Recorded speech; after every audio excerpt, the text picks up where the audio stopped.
biasa ya, sangat dahsyat, sangat luar biasa karena dia merencanakan sesuatu yang baik untuk kehidupan saudara dan saya.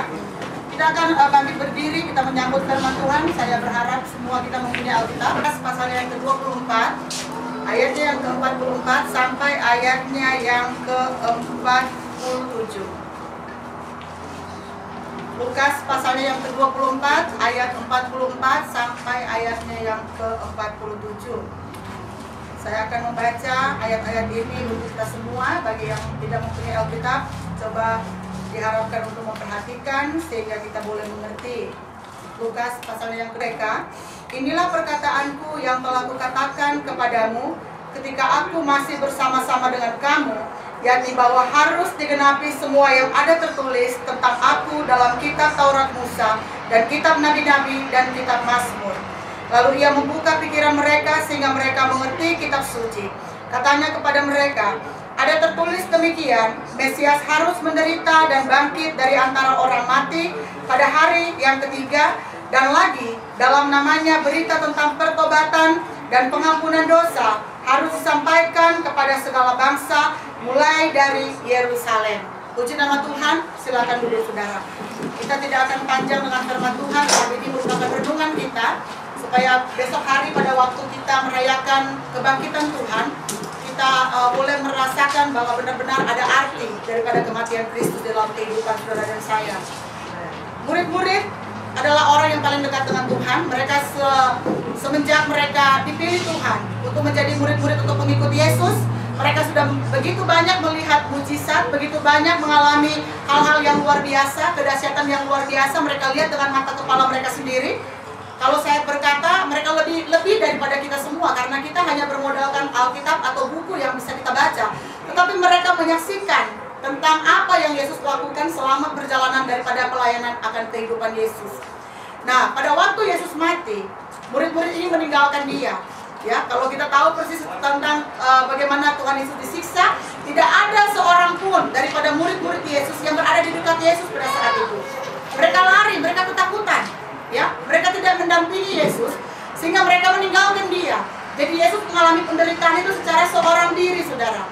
Dan dia mengalami penderitaan itu karena dia mengingat akan setiap dosa-dosa saudara dan saya, mengingat kesalahan-kesalahan yang kita perbuat. Dia tidak bisa lari daripada pengorbanan itu. Itu adalah bagian daripada rencana Bapa untuk kehidupan saudara dan saya. Bagaimana dia begitu mengasihi kita semua, ya, sehingga dia boleh memberikan anak yang tunggal. Dan itu adalah hal yang luar biasa, saudara. Tuhan Yesus yang memberi mereka makan, Tuhan Yesus yang menyembuhkan mereka, Yesus yang mengadakan segala sesuatu. Pada waktu Yesus memerlukan mereka, mereka tidak bersama-sama dengan dia. Secara manusia mengecewakan. Kita harus ingat bahwa Tuhan Yesus adalah bagian daripada manusia juga. Dia 100% Allah, tapi dia juga 100% manusia. Jadi secara manusia hal itu sangat menyakitkan, saudara. Kalau orang yang boleh saya katakan, orang yang dekat dengan kita, orang yang boleh dikatakan pada waktu senang kita bersama-sama, tetapi pada waktu kita mengalami kesusahan, kita mulai masuk dalam penderitaan, orang itu boleh dikatakan tidak setia kawan, meninggalkan, dan itu mengecewakan. Tetapi Tuhan Yesus tidak bisa mundur. Karena kenapa? Karena kalau dia mundur, kalau dia menolak cawan itu, maka keselamatan itu tidak menjadi bagian milik kita. Tidak ada perayaan Paskah seperti yang kita rayakan pada hari-hari ini. Tidak ada itu. Karena kenapa? Karena dia meninggalkan salib.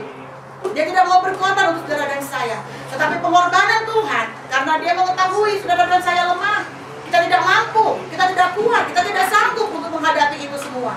Dia harus datang untuk menggantikan posisi saudara dan saya. Sebenarnya siksaan itu untuk kita, penderitaan itu untuk kita. Tetapi dia menjanjikan kepada kita kebahagiaan. Dia menjanjikan kepada kita kehidupan yang kekal. Tetapi dia menuntut daripada kehidupan kita kesetiaan. Tetapi yang terjadi, saudara, justru kesetiaan itu tidak nampak. Karena tidak ada setia kawan, saudara. Pada waktu Yesus mengalami penderitaan, semua meninggalkan dia. Di dalam kehidupan saudara dan saya juga, seringkali kita hanya mau menerima berkat dari Tuhan. Seringkali kita hanya memikirkan, kalau saya sakit, Tuhan, Engkau adalah tabib, Engkau sembuhkan saya. Kita banyak meminta, kita banyak meminta. Tetapi padahal satu waktu Tuhan menuntut daripada kehidupan kita. Tidak banyak. Ya, seperti murid-murid Yesus pada waktu Yesus sedang berdoa, dia sedang bergumul dengan maut yang ada di hadapannya. Dia meninggalkan mereka sebentar. Pada waktu dia kembali, mereka tidur. Kemudian dia membangunkan mereka. Dia meninggalkan mereka lagi. Dia kembali, mereka tidur juga. Itu adalah gambaran kehidupan saudara dan saya, di mana kita mengiring Tuhan. Ada saat-saatnya kita merasa, Tuhan, saya tidak mampu. Kedagingan ini kuat, saudara.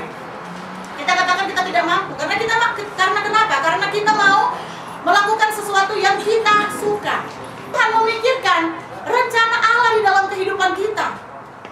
Saya tertarik sekali dengan satu ini yang dikatakan pada waktu dia disalibkan, dia memikirkan kehidupan saudara dan saya. Bayangkan pada waktu dia mau mati sekalipun dia memikirkan kehidupan saudara dan saya. Tidak ada orang yang bisa melakukan hal itu, saudara. Karena kalau orang mau mati itu dia memikirkan kehidupannya, dia mempersiapkan pribadinya. Tetapi Tuhan Yesus dia tidak bisa menolak cawan itu. Sehingga pada waktu Yesus kembali dan mendapatkan murid-muridnya tidur, dia katakan, tidak sanggupkah engkau berjaga-jaga? Itu hanya bagian part yang sangat kecil. Tetapi kalau kita melayani Tuhan, kita melakukan yang kecil, kita omongannya besar sekali. Kita nggak mau Tuhan melupakan apa yang saya lakukan untuk Tuhan. Nggak mau, saudara. Orang yang bela-belain dalam pekerjaan Tuhan, embel-embelnya jelek, saudara. Kenapa? Karena embel-embelnya kita nggak mau. Kita nggak mau. Orang harus tahu loh, saya yang berkorban. Orang harus tahu loh, saya yang bikin. Ya kan? Orang harus tahu itu pelayanan dari saya. Tetapi Tuhan tidak demikian. Sekarang kita balikan pemikiran kita. Segala sesuatu yang kita lakukan karena Tuhan. Sehingga tidak ada mengeluh, tidak ada sumut-sumut, ya toh? Tidak ada menyombongkan diri sekalipun, berpikir bahwa kita lebih daripada yang lain. Mulai orang lain datang, kita udah mulai ada omelan di dalam hati. Datang telat, tinggal makan, ntar lagi pulang. Iya kan? Itu pikiran manusia, tetapi Tuhan tidak seperti itu, saudara.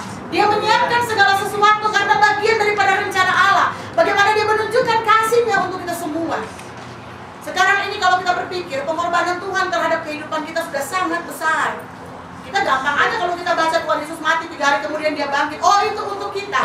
Tetapi kalau kita merenungkan, itu karena kesalahan kita. Karena kita suka bohong-bohong, makanya dia mati. Ya toh? Karena kita suka dusta, makanya dia mati. Karena apa lagi? Karena kita suka mencuri, makanya dia mati. Apa semua dosa dan kesalahan kita? Kita name it. Kita bilang sama Tuhan, karena itu penyebabnya, makanya Tuhan mati. Sehingga kita merasa kita tidak layak, seperti merasa Tuhan, terlalu besar pengorbanan Tuhan dalam kehidupan saya. Apa yang bisa saya lakukan? Apa sih pelayanan ini Tuhan? Tidak ada artinya dibandingkan dengan dia mengorbankan nyawanya sendiri untuk kehidupan saudara dan saya. Pada saat Tuhan Yesus bangkit, dia menunjukkan diri kepada perempuan-perempuan. Dan dia berkata kepada wanita-wanita ini, kembali dan katakan bahwa aku sudah bangkit. Pada waktu perempuan-perempuan itu datang dan berkata kepada murid-murid Yesus, mereka tidak percaya Yesus bangkit. Padahal selama perjalanan pengiringan mereka dengan Tuhan, perjalanan pelayanan mereka bersama-sama dengan Tuhan, Tuhan sudah mempersiapkan kepada mereka firman Allah